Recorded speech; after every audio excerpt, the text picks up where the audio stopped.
দেখুন, আজকে প্রথম জনসভা আমাদের বসিরহাট লোকসভা কেন্দ্রের, সেটা হচ্ছে সন্দেশখালীর বুকে। যেটা সন্দেশখালীর বুকে তৃণমূল নামক একটা দল, যারা দুর্নীতির মধ্যে জড়িত, সেই দলটা এতদিন ধরে ওনারা কিন্তু চালাতে দিতেন না। আপনি বসিরহাটের প্রার্থী এবং সন্দেশখালী এলাকাতে আজকে যে সর্বপ্রথম যে এই যে মানুষের জনজোয়ার, আপনার নেতৃত্বে মিটিংয়ের আয়োজন করা হয়েছে কর্মী সভা, কি বলবেন?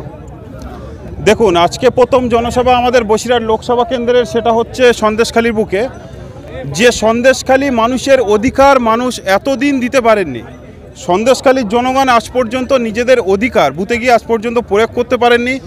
সেই সন্দেশখালীর বুকে ইন্ডিয়ান সেকুলার ফ্রন্ট আজকে যে সমাবেশ করেছেন, এর মাধ্যমে ইন্ডিয়ান সেকুলার ফ্রন্ট বুঝিয়ে দিয়েছেন 1 জুনও মানুষের অধিকার মানুষ বুথে গিয়ে দিতে পারবেন, প্রত্যেকটা জনগণ দিতে পারবেন। এবং 2024 লোকসভার পরে যত ইলেকশন আসবেন, ইন্ডিয়ান সেকুলার ফ্রন্ট জায়গা তৈরি করে দেবেন প্রত্যেকের গণতান্ত্রিক অধিকার প্রয়োগ করার।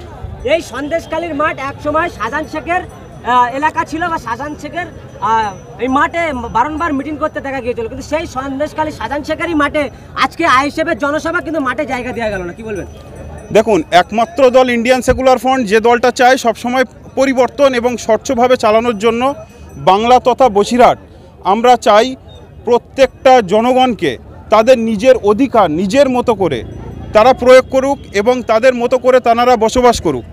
যেটা সন্দেশখালীর বুকে তৃণমূল নামক একটা দল, যারা দুর্নীতির মধ্যে জড়িত, সেই দলটা এতদিন ধরে ওনারা কিন্তু চালাতে দিতেন না। সেই জায়গা থেকে ইন্ডিয়ান সেকুলার ফ্রন্টের মাধ্যমে সন্দেশখালীর জনগণ মুখ খুলেছেন, মুখ খুলবেন, এবং আমরা এর বিরুদ্ধে লড়াই জারি রাখব এবং আমরা জয়ী হব।